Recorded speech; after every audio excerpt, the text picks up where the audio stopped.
Hi, everybody. I'm Charly Shelton. I'm your host. Welcome to the next episode of Park Central. Today, we've got a wonderful panel to talk about everything that's happening in theme parks right now. We're finally at the stage where we actually have some news to talk about. So I'd like to welcome everybody to the show. How's everybody doing? Wonderful. Doing How are great. you? Hey, we're doing well. So let's just kind of, I guess, go around the room and introduce yourself, where you're from, and how you're feeling right now. Gabe, go ahead. Hey, everybody. Gabriel Montoya here. I'm co-host of the Theme Park Duo podcast. It's a podcast about themed entertainment that me and my wife host. We're based in LA. Doing pretty good considering the circumstances, but happy that I get to be here with all you guys, all the lovely people that I love seeing faces of during every single event. So, all right, Gregg. Hey, everybody. Gregg Condon. I am the editor-in-chief and webmaster of parkjourney.com. We're based in Southern California, but we cover theme parks basically all around the world and Halloween events and all that fun stuff. So looking forward to chatting with you all. And it's good seeing so many great familiar faces. Cool. Norm. Hey, guys. Norm from Horrorbuzz. We cover everything horror, haunts, games, books, movies. So you would think that we wouldn't be that busy, but yeah, it's pretty crazy. And Mike. Hey, yep, I'm the founder of MUSE TV and MUSE, and pretty much we cover a little bit of everything except for the stuff that people don't want to hear right now, which is politics, because we're all tired of it. So it's been getting busy. That's the one thing that I'm happy to see, is that a lot of theme park stuff is starting to come in, and a lot of things from other divisions in entertainment. So it's cool. And I'm Charly Shelton. I'm the host of Make Believe, the art and storytelling of theme parks, a TV show coming to Amazon Prime, hopefully soon. And I'm also a reporter out here in LA, been covering theme parks forever. So I'm very excited, like all of you, that there is some theme park news to finally talk about. Most notably, that Shanghai is open and Universal is set to reopen on June 5th. That's kind of big news. I know Shanghai went really well and it's a completely different environment, but the Universal one makes me a little bit nervous. How does everybody else feel about the possibility of going back to the theme parks that soon? I think it's cautiously optimistic. I think it's a situation right now because I think a lot of, at least I can only speak for myself, I feel very kind of left in the unknown because it's hard to tell kind of how the way the world is, because a lot of us are viewing it through social media and trying hard to get a grasp of that. But I mean, it's exciting that things are moving forward, but I'm excited to kind of see how things progress and change to kind of effectively address the problems that we're kind of facing right now. Yeah, kind of like Gabe, and cautiously optimistic. I think I'm kind of glad that it's starting on the other coast, so we could kind of see how it goes out here in California. The test comes first over there on the East Coast. Then the West Coast learns from the mistakes. Exactly. Let's let Florida be Florida for a couple weeks, and then we'll see. Florida's Florida all the time. Love you, Florida, but no. I mean, it's exciting to see. I think the reopenings of City Walk and Disney Springs seem to go pretty well. One of our reporters went out to Disney Springs on the day after they opened, and it was pretty empty. So, but I think Fun Spot opened yesterday, so it'll be interesting to just kind of see what happens. And I think with all of this stuff too, Disney Springs being open, I know it was just the third party. Now, next Wednesday, they're going to open another, all the Disney owned properties and stuff. And that'll really, I think, be the test, because like you don't go to Disney Springs just because it's a mall. You're going to Disney Springs, So, and I have heard that day one it was really crowded, and then after that it kind of dropped off from there, because it's a lot to go through to get in, and the temperature screening and everything in Florida. Of course, you're gonna be hot. It just seems like a whole thing, and I don't know that anybody's dying to go to a Kiehl's store all that much to where they put up with that. It's funny, since March, there hasn't been any airplanes flying around really, and now all of a sudden there's airplanes flying around. I swear to God, it's like the Red Baron's over me. I'm sorry, you guys. Is it Snoopy or I hope it's I don't know. If it's a Yeah. doghouse, be warned. Yeah, in all honesty, like when it comes to like the reopening, it's hard because, like I said, we're kind of all viewing these openings through social media. So it's through this very itty bitty window that we're really viewing things, and it's either they're skewed either way. It's either everyone's wearing masks, it's fantastic, they're doing social distancing, or nobody's listening. Look at that family cooking hot dogs on the open flame over there, or something. You know, like it's either one or the other. It's never really in the middle. And it's hard because I want to believe that these rules and regulations are going to be followed, but it kind of doesn't seem like they're being followed, which kind of goes against everything that we wanted to in order to reopen these things. You know, I've heard stories of, you know, that whatever that crew of Disney cast members is, where they're like the mask crew or whatever they are to make sure people are social distancing, telling people to wear masks, and they just get ignored, and then the people move on with their lives. Yeah. So those are kind of things that I'm really concerned about happening out here, because there really needs to be rules if we're going to try to do these things. But, you know, people need to listen to those rules. Yeah. And that's the biggest issue. Honestly, I don't think America's ready for it. It's sad to say, but, you know, that like Gabe was saying, I mean, there are going to be people that are going to fall right in line and go by the standards just to be able to be someplace that they've missed for so long. And then there are going to be the idiots that are like, no, you can't tell me to wear, you know, not to mention the fact that people don't even follow the rules during normal operation. So, you know, I don't see American audiences or visitors adhering to 6 feet apart or, you know, wearing a mask all the time. It's not going to happen, you know, and I hate to be so pessimistic about it, but we as an audience are not the type to do that. We're entitled. Well, for lack of a better term, yes, entitled. And, you know, Asian audiences, like the Japanese, they're just totally like, you know, they don't even touch things that they're not supposed to. So Americans are a bit more tactile and a bit more hands-on, and okay, but that I just don't think it's going to fly, unlike these planes. But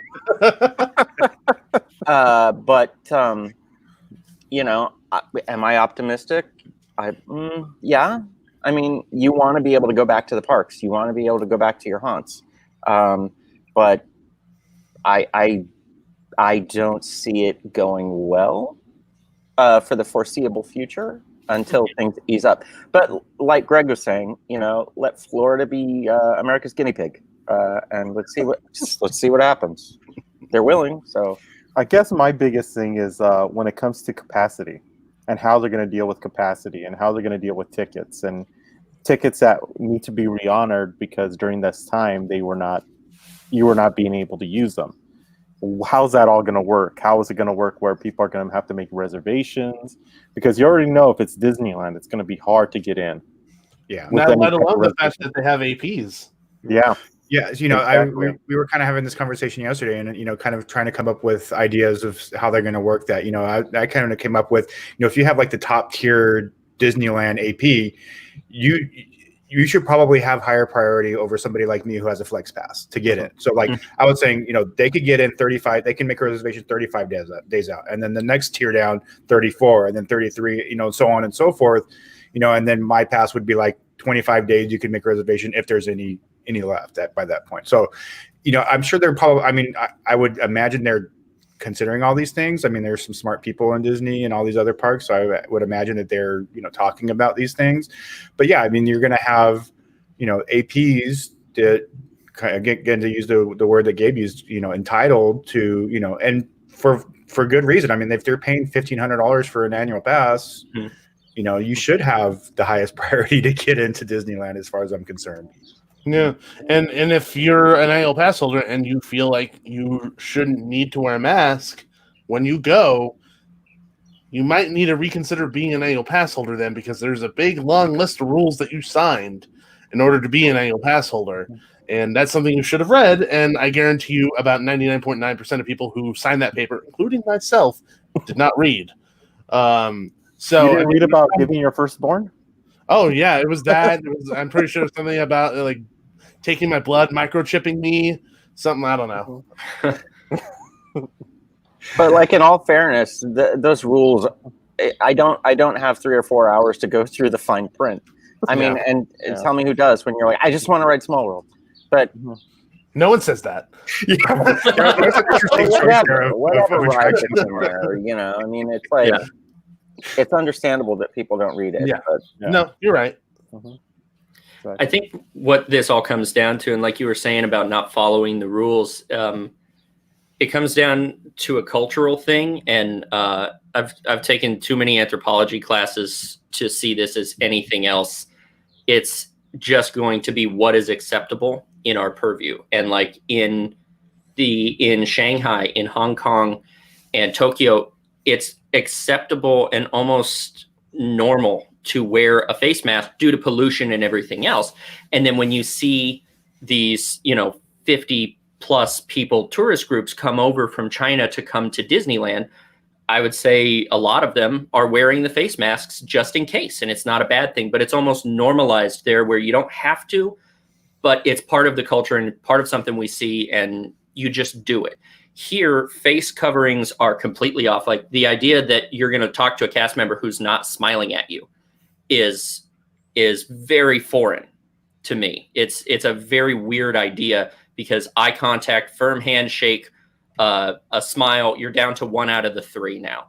And so it's a completely different way of being able to interact. And even things that are in our culture, like, using a bathroom, I've seen that completely thrown out the window at Disneyland, people peeing in bushes because they didn't want to miss the parade.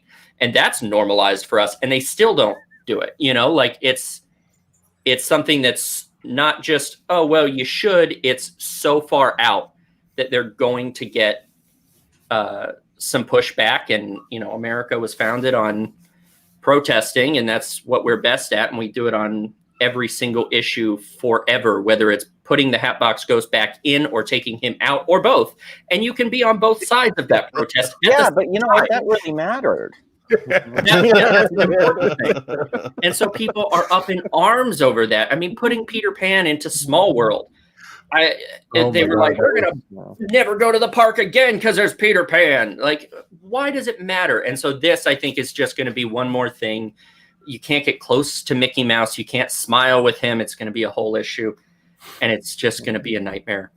It is. And it's not going to be followed, and there's no way to enforce it. In the same way, you can't enforce the please go pee in the bathroom instead. Like, you could just say, hey, please move on. But like, you can't kick somebody out for that unless they're really, really belligerent about it.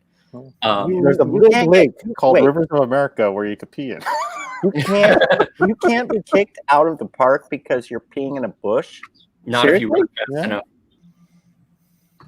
Yeah, no, seriously, because I've seen that in the past where a cast member tried to talk to someone and for letting her kid pee in the bush, and like, she was standing there watching the parade, the kid's peeing in the bush. He's not watching the parade. She's watching the parade. What was he on her shoulders? Maybe too? No, down on Main Street, standing like an iPad, with the iPad. Yeah. And she's like, oh, sorry, and just walked off. And the security was like, well, I didn't see it, so I guess it's not happening. And like, what are you gonna do? And it just became one of those things where it's like, if you're fast enough, then you can get away with pretty much anything you want, because they don't want to have to deal with talking to you, and it's embarrassing, and then have to get security to escort you out of the park. Like, you'll be escorted out if you're clearly belligerent and doing something wrong. If you're drunk and peeing in the bushes, you're escorted out for being drunk and belligerent and that kind of stuff. Has any of us ever been escorted out of the park? Never. Never. Okay. I got close ones. Norm, I know that you and I have been pretty belligerent at DCA. Oh yeah, absolutely. During wine tastings, and I don't think even then we were escorted out. No. We might have, maybe should have been, There's a picture of us on the limo outside of Monsters Inc., and I'm sprawled across the hood.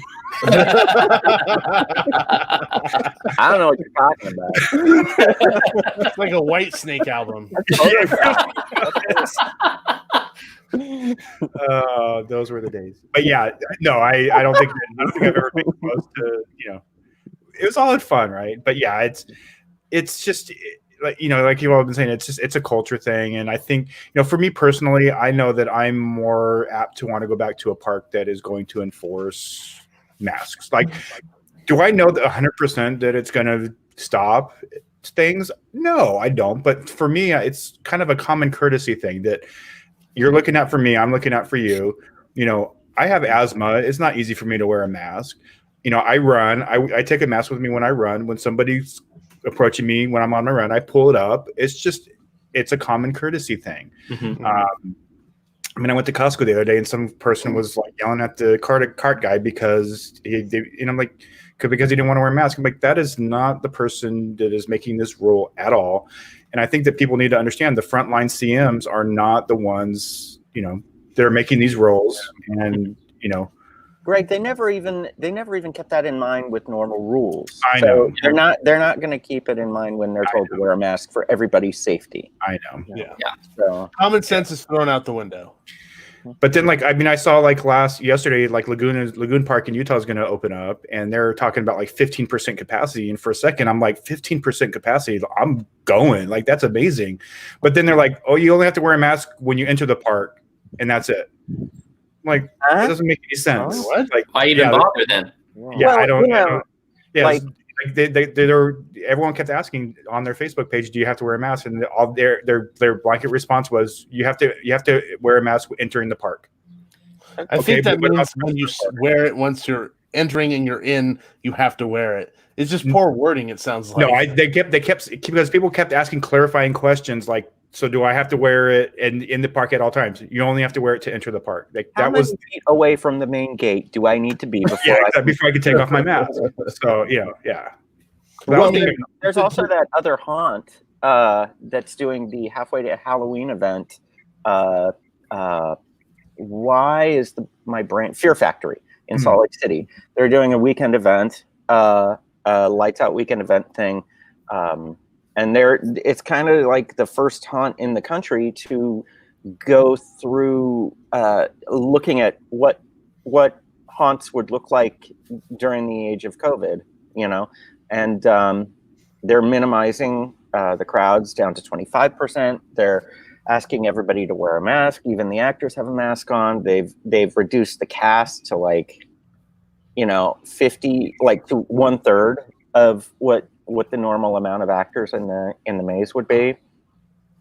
They're giving timed entries. They're trying all these different things, but we'll see how that goes. They're still on, by the way. So That's interesting. I haven't heard of that. That sounds like it's going to be really interesting to watch out and see whether or not we're going to get a Halloween this year. yeah, I checked with them, and right now they're still all systems go. But they said every single day something new changes. Mm-hmm. It's like a constantly morphing situation that they have to adapt to. Yeah. I have a huge problem solver. All scare zones are just quarantine scare zones. So everybody has to be with a mask on. It just solves all the problems very quickly. No, you can't get enough characters. It's hard to find the N95 masks. You can't get them in high enough supply. Maybe by October. Not every scare zone's house is going to be related to a hospital scene. Yeah. There's the Black Plague. There's the haunt maze. There's Sitting a little too close to home, Yeah. there's the surgery maze.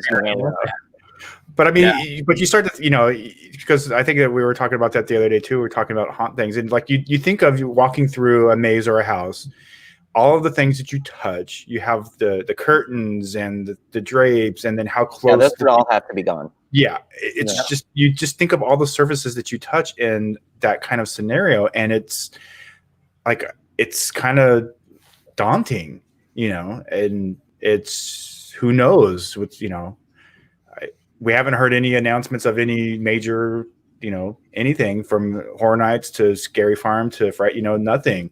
So, and then Dark Harbor's gone now. So it's like, it's gone? Yeah. Well, because the whole ship is canceled shutting. the whole event? Well, the whole ship is shutting down because it's not up to regulations, correct? Not necessarily. I mean, I'm speaking with Charity and Steve, and they don't have anything to say yet. Okay. So, they said that they would reach out, but right now they're in a weird position because they're kind of separate from the venue. Well, they are separate. It's not right. Yeah, separate entity. So they are separate from the venue. So they're waiting to see what happens, but they're also waiting to see, if LA County will allow them to have that type of event there. Mm-hmm. I mean, honestly, they could pull it off without even setting foot on the ship. 100%. Yeah. They pulled it off in Florida last year. I mean, right. So they could totally do it. 100%. The fact is the venue going to be open? Is LA going to be open? They don't know. Yeah. So right now, everything's still in a holding pattern. I mean, at this point, they could probably use some, abandoned JCPenney in this. I mean, it worked for Sinister Point. Yeah. Mm-hmm. Yeah. I mean, they did it in Florida last year without, the Queen Mary, and it worked great as far as I heard that was amazing. Yeah, I did too. So there was a haunt I went to in Boston that was in just like an old field, like it was, I guess, at one time a farm, and now it's just a scare farm. And the entire place was taken over with walkthroughs, and they had some, tight little things. But then they had the haunted hayride was their main attraction, and it was 45 minutes. Everyone sat on the thing, packed in shoulder to shoulder, but we're all facing away from each other. And then it just drove around the entire perimeter of the farm and snaked back and forth through.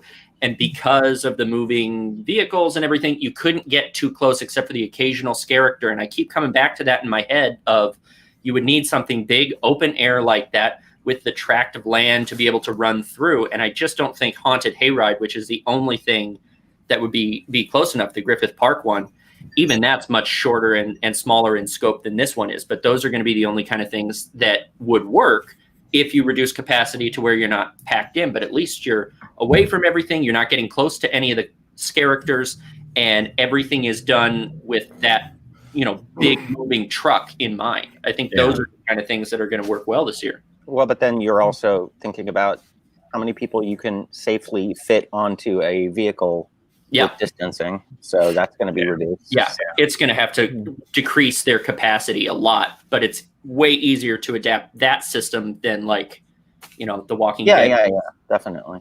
Yeah. I think the big question for me is what is the lowest amount of people that they can have at their event while still maintaining a certain level of profitability to where it's even worth running the event. Mm-hmm. And then on top of that, then you ask the question, is that a level of people that I feel comfortable to be around at that point? Because the level of profitability and where that matches up with safety for them may not be a match for a lot of people. Right. So, and then at that point, are you losing money because some people don't feel comfortable doing that? Right. Mm-hmm. You know? Well, like I said, Laguna are doing 15% capacity. I'm like, how do you make a profit on 15% way they're capacity? making a profit on that? No. But I mean, I'm sure it's, they're going to start ramping that up from, 15 to, and I think that's a great plan. You have to start somewhere, but there's no way they're making a profit on 15%. Well, a lot, I believe that initially a lot of this stuff is R&D and trying to see what works and what people will adhere to and what people won't. Mm-hmm. Initially, they're not going to be making any kind of money, but they're seeing what works in practice. Right? Mm-hmm. And then they'll go from there. But well, I mean, the initial rules are just to wear a mask, and we already see people not listening to that. So there's a huge concern on my part for the fact that, just the beginning stages of opening these things up. Yeah, no question. No, people aren't listening. Huh? Mm-hmm. And people are going to fight the. Thanks, Norm. Thanks, Norm. That was a slow burn. I didn't get that until later. I didn't even took me a second on that one. It's the internet delay. It's the internet delay. Yeah. I think the hand sanitizing too. Like the masks are an inconvenience, but having to sanitize your hands every time you go into an attraction or a shop or something, and not touch things unless you have to. I think that's going to be an issue too. I don't not want only to just that, kids time. don't get it. You got little kids that they don't understand that they have to Mhm. not touch things. They're putting their mouths on everything, and they're, I mean, I was in Costco like a month ago, and there's some kid in the cart and just licking the cart. It's like, Yeah. Yeah, that's what drunk kids off the do. hand sanitizer all over the cart. But that's what kids do. So Yeah. Well, I mean, I guess like the CDC just released information saying that this whole thing doesn't spread very well on surfaces. Right. It's really airborne. So, are all these things just visual representation that make people feel better? Because wiping everything down, although that is a good barrier, at least to kind of potentially keep people safe, but temperature checks and things like that, are those just like those safety things that keep people in the mindset of, oh, I feel safe, just like metal detectors and other things? right, it's like the security at Disneyland, like how thorough. It's like it was Security there for theater. yeah, it's the security theater. So yeah, I mean, a lot of it could be COVID theater, Mhm. but Yeah. but if you're trying to get people to go back to your establishment, that's probably something that you need to do. Yeah. Yeah. I think something I mentioned in the last show about the security checkpoints, Eddie Soto wrote a really great op-ed about life after the curve, and that after 9/11, and it took a little while to get into Disney parks and Universal parks and stuff, but after 9/11, everyone slapped these security checkpoints on because it's what we had, and you just work with the screening and you go through, and it's invasive and it's terrible, but it's a Band-Aid. We're just going to figure this out. And then they never went back and redid anything. We're working on essentially the same technology in the same way with the same inconvenience now, almost 20 years later. And it was never thought about from a guest's point of view. It was only ever thought about of, we need to do this right now and we'll deal with it later. And it was never dealt with later. And so he was mentioning about life after COVID. We're going to have these Band-Aid solutions of temperature checks, and you have to have an extra cast member there to do your temperature check. How long is that going to be here? And will they ever do anything to be able to change it to make it a little more comfortable for the guests, so that it's not, LAX security all the time, everywhere you go for every single thing. And I just don't see any other way out unless they come up with some sort of new, invent something new. I know they've got the temperature tracking cameras in Shanghai, and those are really, really cool. But, well, they've installed something, and this is one thing that I saw last night with since they opened up the Indian casinos now, San Manuel. mm-hmm. They had some cameras at San Manuel, and they have thermal cameras checking people as they walk in. They're not doing actual gun temperature checks. They're just allowing them, and they're seeing and monitoring through those thermal cameras. Yeah. So it's like, are they going to use that? Are they going to use handheld devices? It just... Well, and then you get to the thing, let's say it's Anaheim in mid-July and it's 100 degrees in Anaheim. What is the cutoff? So let's say that, your normal temperature is, 98, whatever, and you're like 99.9 because it's 105 degrees in Anaheim. Like, so you're basically, you can't go there. It's, your temperature fluctuates, and, I don't know how good of a barometer that's going to be, to see. Ice packs. A lot of variables. Yeah, ice packs. Yeah. Like when you used to put on, extra pair of socks for your kids so they could get that extra, Dude, I quarter used inch. to go to Magic Mountain in a pair of cowboy boots because I was such a short kid. Yeah. Yeah. I won't say what we did with our kids when they were almost to the 42 inches or 48 inches. So I'll leave that off of the internet. And that's another thing, talking about the safety requirements. I mean, anyone who's ever been to a theme park has seen a dad arguing about his kid who's clearly too short. Not like 47 and a half. He's like 36 inches. Right. There's no way he's getting on Indiana Jones. It's not, he'll fall out. And he's still arguing and threatening and, puffing out his chest and everything. And that one is another one where it's like, dude, this is for your kid's safety. This isn't even a general, for the good of everyone. This is only for your kid's good. And he's still arguing it because he really, really wants to go on Indiana Jones. And again, that requirement is made at such a, it's the manufacturers, for a lot of, not just Disney rides, but, like the rides at like Knott's or Magic Mountain or Six Flags, those are made by the manufacturer. It's not even made by the park, So like you look at something like X2, it's 48 inches. And then also Gold Rusher is at 48 inches. It's because of the restraint system. That the restraint system can safely fit somebody who's 48 on X2, and the restraint system on Gold Rusher, because it's so old, it's 48 inches. That's just the way that it is. So we see a lot of those arguments. My dad. Go for it, Norm. Back in the day, my dad, he snuck me on Space Mountain when it. Oh my God! First opened. Yeah, and I was tiny and like he, up the speed ramp, and he was just carrying me, and we'll check him up there or something, and then he gets up to the where and they already checked him down there, and I was like, where are we going? What's happening? What is this? Yeah. And you loved it, didn't you? And they found me at the bottom of the show building, and that's where you left for the next 20 years. Yeah, raised by a pack of wolves. A pack of wolves down there? Yeah, you wouldn't think so, but there's no actual sound effects on that ride. That's all the wolves. Oh, they're just all DJing the music down there. It's all the wolves from Beauty and the Beast. And the wheels don't squeak. Those are the wolves. Those are the wolf babies. They play some pretty great music. I'll have to subscribe to them on iTunes or something. Derailed. Spotify. We're derailed. I'm used to these types of derailings on my podcast, so. It's what happens. Going down a road we end up don't want to go down, and then by the time we figure out that we need to go back, it's just too late. You're talking about wolves in the bottom of Space Mountain. Yeah, exactly. Space. I mean, I've always made a joke that at the bottom of the Space Mountain in Florida, because they don't have onboard audio, it just sounds like there's a boombox at the bottom of their Space Mountain, and somebody just has to like press the button to rewind it with like a broomstick, and then press play again so that it constantly plays. Yeah, that is literally the Buzz Lightyear in Florida. We got stopped there once, and there's actually like a speaker cabinet, like it looked like a boombox. Like, are you joking me? No. Oh my God! Florida. Yeah, I probably have a picture of it somewhere in my files, but yeah, it's like it's crazy. But to what you were talking about, the height regulations and stuff, and the dad puffing on his chest about his kid wanting to ride, even though it's for his safety.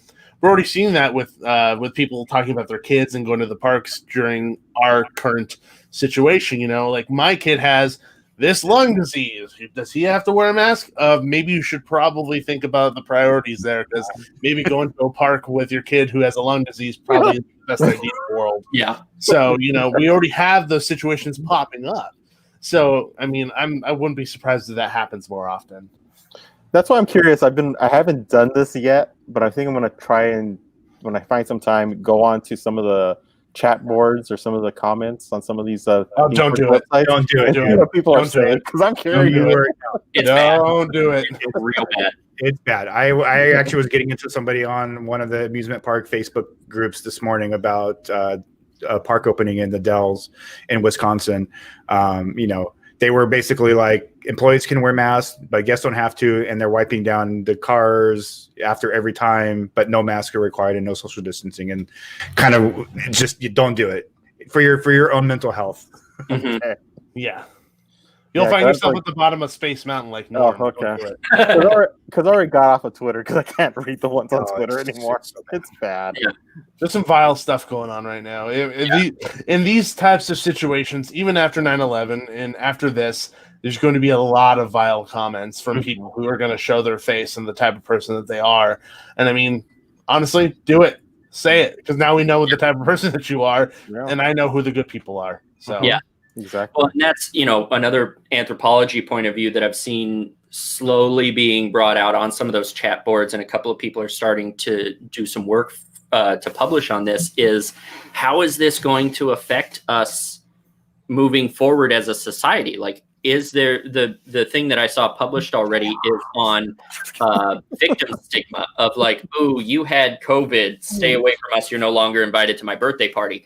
And it's, even beyond that, do you wear masks or do you not? Were you staying at home the entire time, or were you an essential worker, or, all these different classes that each of them is going to have a different experience going through COVID and a different classification afterwards. And how is that going to affect how we live our lives and how we interact with our peers? Yeah, I mean, we were actually just talking about today. My daughter was actually supposed to graduate college today. Like today was her graduation with her bachelor's degree. And she was saying, in like 5 years she's gonna talk about, I graduated in 2020, and it's gonna be like, oh, I'm sorry, that kind of thing. But I mean, that's not really a stigma, but it's kind of like people are gonna have that reaction, like, oh, I'm sorry you didn't, get your graduation, and it's been pretty hard for her. And but there's a lot of people going through the same thing. But yeah, like you said, just I wear a mask,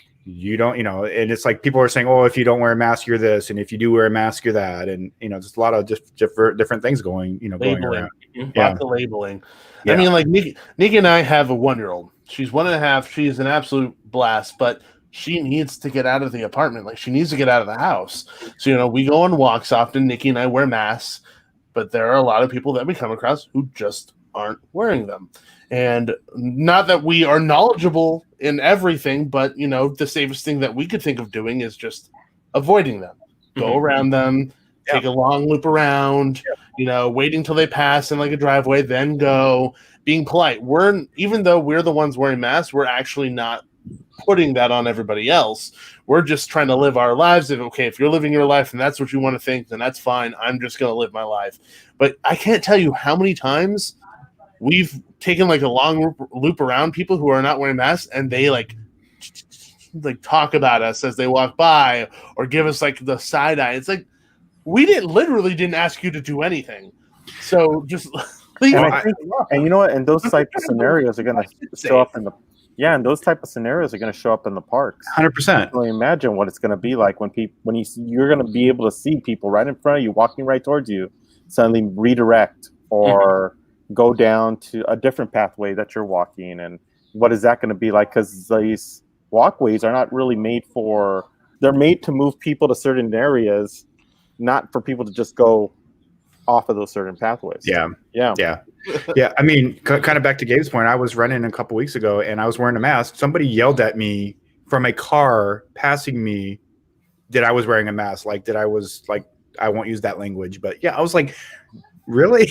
Like, why are you yelling at me because I'm wearing a mask? You're wearing a mask, and it has nothing to do with being scared. No. The thing is that you actually care about other people. Right. You care about potentially causing a problem for others, and it's not living a life in fear. Anybody who's saying, hey, you're living a life in fear for wearing a mask, okay, then you're probably living a life in fear because you wear a buckle, like when you ride in the car. Are you living your life in fear? Oh, you have the doctor wear a mask and sanitize his hands before he opens you up, so you're probably living your life in fear too, right? So there's a lot of these things that can just be turned around. So don't feel bad about wearing a mask. You're doing it because you're a person. I mean, I don't put the lap part. I don't put the lap part in. I don't put the lap part in. I'm not living in fear. Then you're afraid. Yeah, you're afraid of our pants. There you go. You just want to go see the wolf. Everybody else saying, peanut butter and the wolves at Space Mountain. There you go. What the hell? How did we get there? How did that happen? What is going on this live stream? Goodness. This is what happens when you don't get to talk to people for months and months and months. Exactly. They're going crazy. Exactly. Honestly, like when it comes down to it, like I'll wear a mask as long as I can enjoy the parks again. Because in all honesty, like, we're all people who love going to theme parks and themed events and haunts and stuff. I'm just excited to just be in that environment again. Of anything else, it's like a lot of people are like, oh, I can't wait to ride this ride. I can't wait to eat this food. It's like, I just can't wait to step foot there again. I just want to be in that environment, hear the noises and stuff. Because I went to Knott's to go pick up stuff. Greg, I saw you there. Yeah, we were there. It was an odd it was an odd thing because no roar of Ghost Rider, no people laughing or screaming. Sound carries weird over there by not. It's very businesslike everywhere. Yeah, it was weird. It was otherworldly, and I just can't wait for the environment to return. Yeah. That's what I'm like super jazzed about, is to hear the kids laughing, families having fun, and that kind of stuff. It isn't a particular food or ride. It's just the environment of being at a theme park. Now, I will say I have a friend that works at a theme park. I'm not going to say the park or anything because I don't want to give anything away. But he works in the maintenance at a theme park, and he's actually going back to work on Tuesday. So I won't say what state it is, but so it's probably Florida. In America. Probably Florida. No, it's not Florida. I'll go there. It's not Florida. So we'll say that there's plans. There are plans being made at these parks to open back up because they're starting to bring maintenance people back. So. That's hopefully a good sign. Yeah. I think it's just a matter of the maintenance people go back, the cast members go back. Is anybody else going to come back? Because Disney has a really big fan base, and I know Carowinds probably has a fan base too, but I don't know if they're as extreme. I live, breathe, die Carowinds. SeaWorld. Yeah, we have the same kind of drink the Kool-Aid fervor that Disney fans have, so they'll go back. And so some parks do, and some parks are just kind of yeah. But I can't. Dying to go back to Six Flags as bad. So I think those kind of things that are smaller and can turn a profit with less because they're less expensive to run. I just don't know that if people are going to go back for that kind of thing, for a while anyway. Well, speaking of Six Flags, didn't they release information that it's going to be a reservation system to go into their parks? Mm-hmm. So you're going to have a very limited capacity in there. So they're already making plans too. And I know plenty of people, including Gregg, who's probably really excited to go back to Six Flags. I mean, I will be honest, Six Flags gets a lot of crap, but I have been pretty honestly kind of impressed with the way that they've kind of been up front and kind of the reservation system. And the fact that I have a lot of friends that work at Six Flags, they're still getting paid. If they're a full-time Six Flags employee, they are still getting paid. They can't really do much else. And again, I will say that a friend of mine, he actually got a tuition reimbursement, even though he's furloughed from Six Flags right now. So they are really taking care of their people. So like I said, I know they're kind of the butt of a lot of theme park jokes, but they've actually been doing, a pretty decent job as far as I've seen. Yeah. Cool. Yeah. All right. Well, that kind of sums everything up that I wanted to talk about. Do we have any user comments, questions, anything like that? I'm saying one question: which is the first theme park to open up in Southern California? Universal. You think in LA County? You think LA County is gonna? I think it's Magic Mountain that maybe. I think I'm gonna probably say Magic Mountain. Magic Mountain on their reservation system, right? On their reservation, or something like Castle Park. Castle Park, yeah. Yeah. Norm? I was waiting for Snoopy to stop. So your vote is not then. Oh, I don't know. Probably the tinier regional parks might, open here and there, depending on their manpower. But if Magic Mountain's going to be doing the reservation thing, I think that might be one of the first. It's just such a nebulous mess right now. I honestly have no idea how it's going to pan out. I just hope that everybody's safe. Yeah. Agreed. Yeah. So do we think that maybe they'll open DCA before they open Disneyland because there's more outside stuff? Well, I should have said it's actually open now. No, I'm kidding. Nobody knows. But Nobody's there anyway. Yeah. Yeah, the more beer you drink, the more it kills COVID. So just go drink the beer over there. Just drink Gabe is not a medical doctor. Underneath my picture.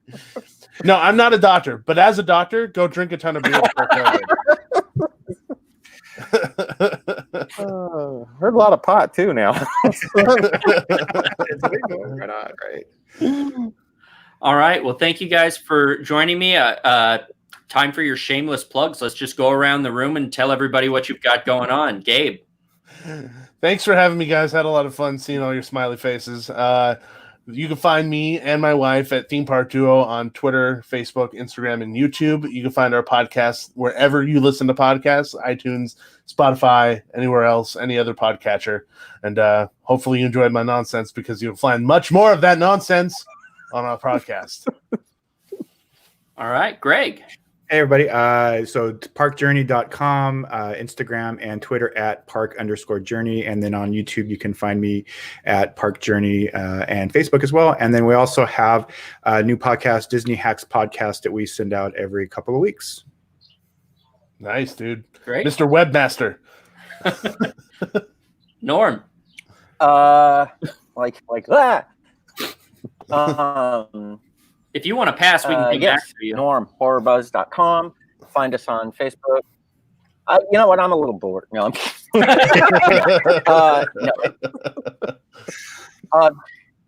horrorbuzz.com. Twitter is horror_buzz. Insta is horrorbuzz. And Facebook. And yeah, we cover all of the haunts, horror stuff, movies, anything scary. That's what we cover. So find us. Great. Mike. Yeah, you can find me on MUSE and MUSE TV 1, depending on what channel you're looking at. We have some things that are popping up on our social media that we can't really talk about yet, but check them out, because it's been kind of interesting. Oh, you tease. You tease. Oh, yes, I'm good at the tease. So there you go. So we're gonna be let's just say end of June will be an announcement for something. So. Muse Really the theme park. Well, that would be cool, but where the social distancing everywhere. We can't do it like an adult theme park yet, okay? It just won't work. It just won't work. Go on. You've piqued our interest. Yeah. You would only want to know what the Norm land would be like. That's the only land I would want to be in. It's not even a thing. I've known Norm for a lot of years. I know what the Norm theme park land would look like. Once the live stream's over, I want a personal tour of the Norm theme park.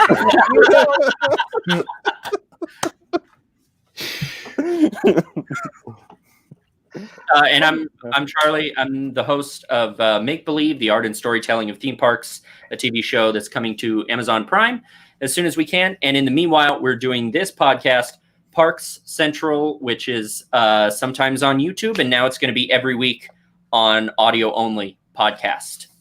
So search us out wherever you find podcasts. I still don't know where that is, because I've never downloaded my own show.